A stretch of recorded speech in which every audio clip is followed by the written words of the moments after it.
Good morning students. तो मैं लेके आ चुकी हूँ अपनी दूसरी वीडियो। कल हम लोगों ने फोर्स पढ़ा था, आज हम लोग पढ़ेंगे दाब। यहीं से हमने एंड किया था वीडियो का और मैं यहीं से स्टार्ट कर रही हूँ, ठीक है।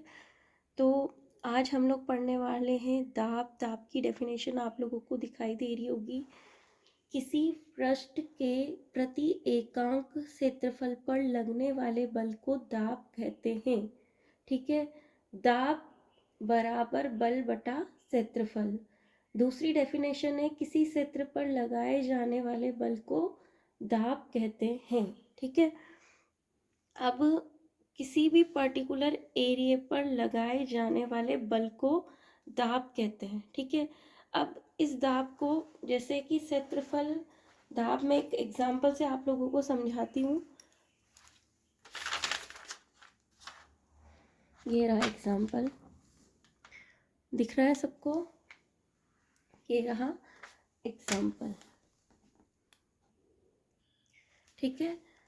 कील का किनारा नुकीला इसलिए होता है क्योंकि प्रति एकांक क्षेत्रफल जितना कम होगा दाब बढ़ता है, जिससे कील आसानी से धंसता है।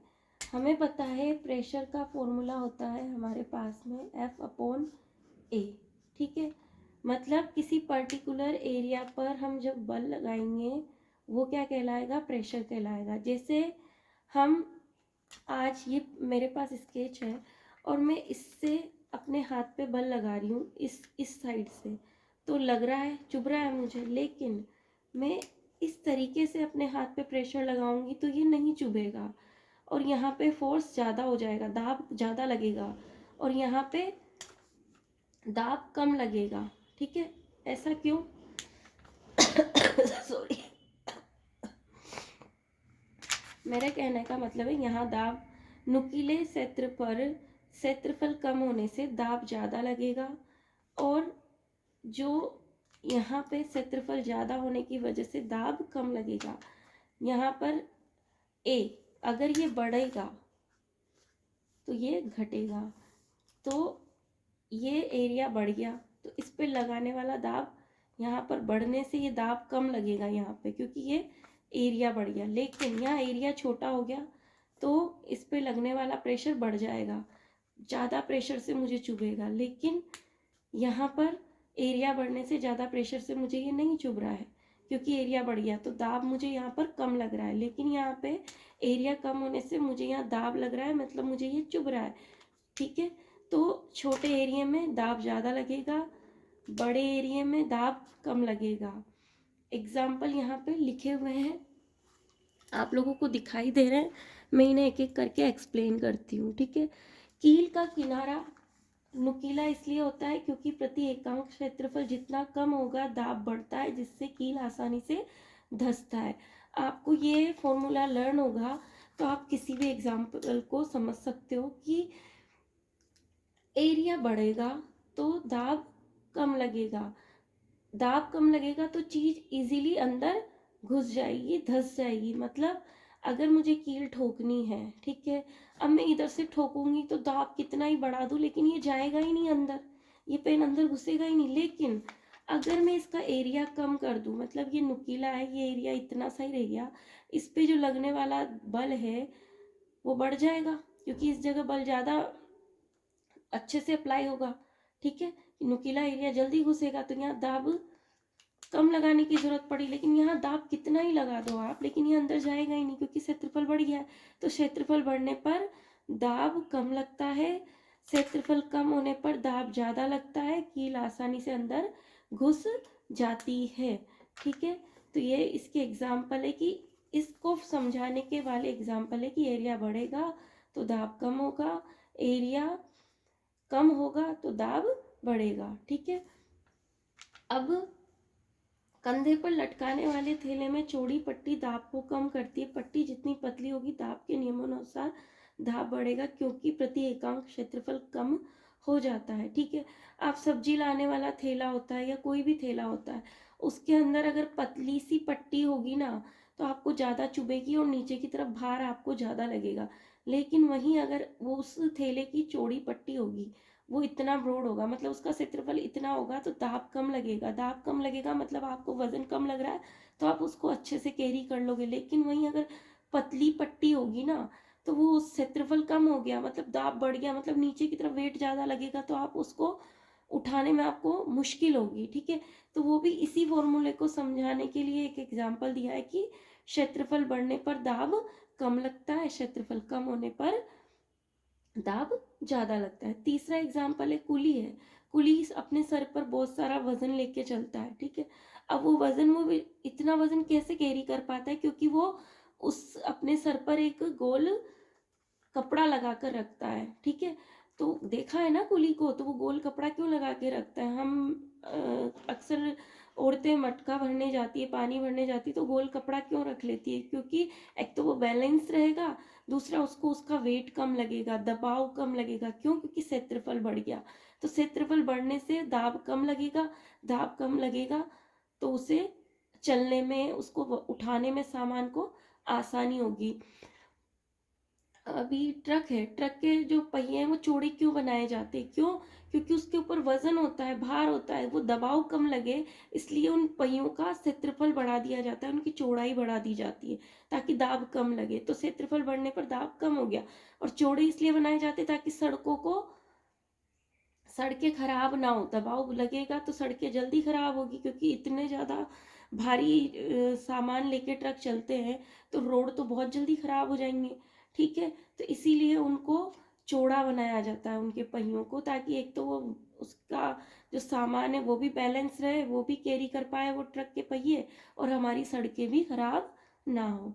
ठीक है, तो ये सब किसके कारण हो रहे हैं? प्रेशर के कारण ही ये चीज़ें ये चीज़ें इसीलिए बनाई जा रही है ताकि प्रेशर बैलेंस रहे। ठीक है, एरिया बढ़ा दिया जाता है ताकि प्रेशर कम लगे, और प्रेशर कम लगने की वजह से हम चीज़ें कर पाए। पूरी फिजिक्स दैनिक जीवन पर बेस्ड है।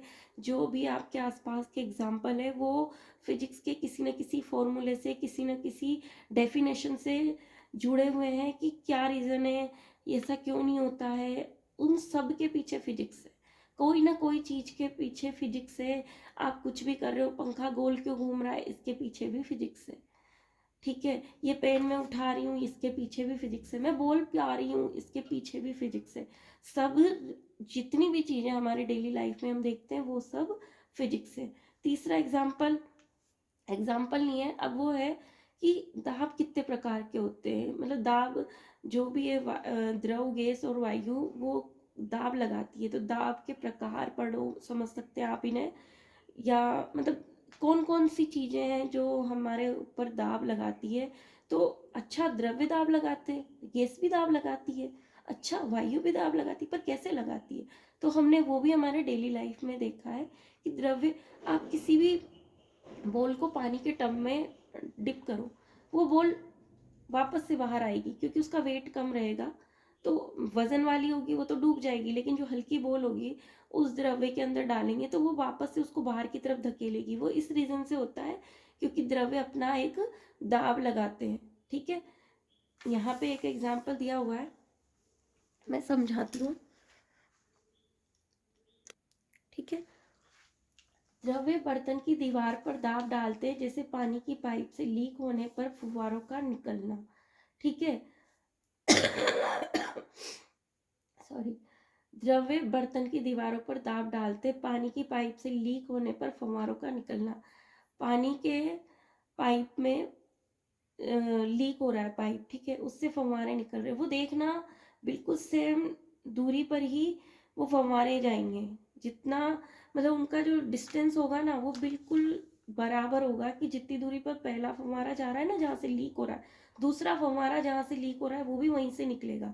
एक तो ये चीज़ ध्यान में रखनी। दूसरा, इतना प्रेशर हो गया, प्रेशर तेजी से आ रहा है, पानी लीक हो रहा है, तो द्रव्य बाहर की तरफ दाब लगा रहे हैं, इस कारण से फव्वारे निकल रहे हैं उस गैप से।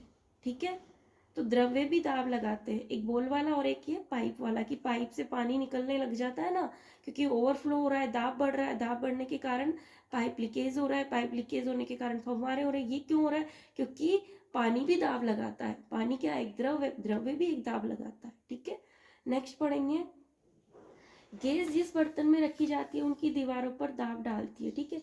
आप एक बलून को बलून होता है ना, उसमें गैस भरो, तो वो ज़्यादा गैस भरोगे ना तो वो फूट जाएगा। और मतलब एक नॉर्मल है बलून लो, उसमें गैस भरो, वो फूलने लगता है, तो मतलब गैस से दाब लगा रही है बाहर की ओर सतहों की तरफ, तो वो गैस के कारण क्या हो रहा है, फूल रहा है। ज़्यादा फुलाओगे तो फूट जाएगा। लेकिन गैस भी दाब लगाती है, हम यहाँ एग्जाम्पल पढ़ रहे हैं कि गैसों का एक एग्जाम्पल दो कि वो भी दाब लगाती है, तो हाँ लगाती है। पहिया है, पंचर हो गया, हवा नहीं है, उसे पहिए को चलाना है हमें, हवा नहीं है तो उसमें गैस भरी जाएगी, तो वो बाहर की तरफ उसकी सतहों पर दाब लगाएगी, इसके कारण वो फूल जाएगा, ठीक है। तो ये भी यहाँ पे एग्जाम्पल है कि साइकिल की ट्यूब में गैस भरी जाती है, ठीक है। नेक्स्ट हम पढ़ेंगे वायुमंडलीय दाब, ठीक है। 3 दाब पढ़ रहे हैं हम, गैस भी दाब लगाती है, द्रव्य भी दाब लगाती है, वो है वायुमंडलीय दाब।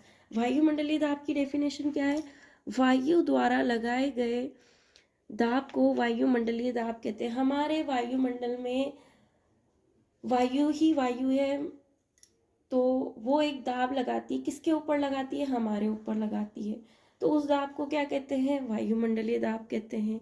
वायुमंडलीय वायु पृथ्वी के तल से कई किलोमीटर ऊपर तक फैली हुई है, ये सबको पता है, वायु है तभी तो हम जिंदा है, ठीक है। वायु है तभी तो सिस्टम चल रहा है हमारा, ठीक है। हमारे पूरे वायुमंडल में हमारे ऊपर जो दाब लग रहा है वो नॉर्मल कंडीशन है 1 एटमॉस्फियर, ठीक है। इसको नोट कर लेना, नोट्स का स्क्रीनशॉट ले लेना, आपको जब टाइम मिले आप इन्हें नोट्स बना लेना। अभी आप सिर्फ समझने पे ध्यान दें, लिख तो आप इसमें से बाद में भी लोगे, ठीक है। तो आपने देखा होगा माउंटेन पे जाते हैं, पहाड़ों पर चढ़ते हैं, तो हमारा वजन हमें हल्का सा महसूस होने लगता है, क्यों, क्योंकि पृथ्वी से ऊपर वायुमंडल से लेके पृथ्वी तक हमारे ऊपर वायुदाब लगा हुआ है। अब इतना वायुदाब लगा हुआ है हमारे ऊपर, इतना वायुदाब लगा हुआ है, ठीक है। अब हम यहाँ थे, हमारे ऊपर इतना दाब लग रहा है, हम यहाँ गए वो कम हो गया, यहाँ गए और कम हो गया, यहाँ गए और कम हो गया, तो हमारे ऊपर जो दाब है वो कम लगता जाता है और हम ऊपर चढ़ते जाते हैं, इससे हमारा शरीर हल्का महसूस होता है, ठीक है। तो वायुमंडलीय दाब के बारे में पढ़ लिया कि भाई वायु भी दाब लगा रही है, तो हम नीचे हमें भारी, मतलब भार क्या, एक नॉर्मल कंडीशन होती है, जैसे जैसे हम ऊपर जाते हैं हमें हल्का महसूस होता है, किस कारण होता है, वायुमंडलीय दाब के कारण होता है, क्योंकि वायु हमारे ऊपर दबाव लगाती है, ठीक है। और जैसे जैसे हम ऊपर जाते हैं हम हल्का महसूस करते हैं, ठीक है। तो इस वीडियो में मैंने आपको प्रेशर समझाया है। क्या होता है प्रेशर, प्रेशर होता है किसी पृष्ठ के प्रति एकांक क्षेत्रफल लगने वाले बल को दाब कहते हैं, वो भी कौन सा वाला, लंबवत दाब जो लगता है, ठीक है। लंबवत किसी क्षेत्रफल पर लगने वाला बल दाब कहलाता है, ठीक है, 90 डिग्री पर, ठीक है, लंबवत वही होता है, ठीक है। किसी क्षेत्रफल पर लगाए जाने वाले बल को दाब कहते हैं, किसी पर्टिकुलर एरिया पर, जैसे इस वाले एरिया पर मैंने फोर्स लगाया, बल लगाया, तो इसे ही क्या कहेंगे, दाब कहेंगे। ये क्षेत्रफल ज्यादा था, इस पर बल कम लगेगा तो दाब भी कम होगा। इस पर, इस पर्टिकुलर एरिया पर एरिया छोटा हो गया, इस पर मैंने बल लगाया, बल लगाया तो ज़्यादा बल लगेगा यहाँ पर, तो दाब भी ज़्यादा होगा, तो इतनी इजीली ये इस पर उतनी ही ज़्यादा धंसेगी, मतलब मुझे ये चुभन महसूस होगी, दाब उतना ही ज़्यादा लगेगा। यही प्रेशर हमने इसके अंदर पढ़ा है, इसके अलग अलग टाइप पढ़े, अलग अलग एग्जाम्पल पढ़े कि भाई थैले की चौड़ी पट्टी इसलिए होती है क्योंकि वजन कम लगे, दाब कम लगे, और पतली पट्टी होती है तो उस पर दाब ज़्यादा लगता है, तो वो हमें उठाने में परेशानी होती है। चौड़ी पट्टी वाला हम इजीली संभाल उठा लेते हैं, स्कूल का बैग की चौड़ी चौड़ी पट्टियाँ होती है ताकि हम उसको आसानी से कैरी कर पाए। कुली इतना वजन इसलिए उठा लेता है क्योंकि वो अपने सर पर एक गोल पट्टा रख लेता है, उससे उसका क्षेत्रफल बढ़ जाता है, क्षेत्रफल बढ़ने से वो अपने ऊपर वजन ज़्यादा ले लेता है, वो दाब कम लगने लग जाता है। तो क्षेत्रफल कम, दाब ज़्यादा, क्षेत्रफल ज़्यादा, दाब कम, यही हमने इसके अंदर पढ़ा। फिर 3 दाब पढ़ लिए हमने इसके अंदर, गैसीय दाब, द्रव्य वाला दाब और एक वायुमंडलीय दाब। तीनों दाब पढ़े कि भाई द्रव्य भी दाब लगाते हैं, गैसें भी दाब लगाती है, और वायुमंडल के द्वारा भी हमारे ऊपर दबाव लगता है, हर चीज पर वायुमंडल दबाव डालती है। वायुमंडल में एक वायु होती है जो हमारे ऊपर दबाव, वायु द्वारा लगाए गए दाब को वायुमंडलीय दाब कहते हैं। डेफिनेशन और वर्ड से ही पता चल रहा है ये तो हमें, ठीक है। और नॉर्मल हमारे ऊपर कितना कंडीशन होती है वायुमंडलीय दाब की, 1 एटमॉस्फेयर, ठीक है। तो ये हमने यहाँ तक किया इसको। नेक्स्ट हम लोग चैप्टर नंबर 12 पढ़ेंगे, तो यहाँ तक हम फिनिश करते हैं। आई होप आप लोगों को समझ में आया होगा। Thank you.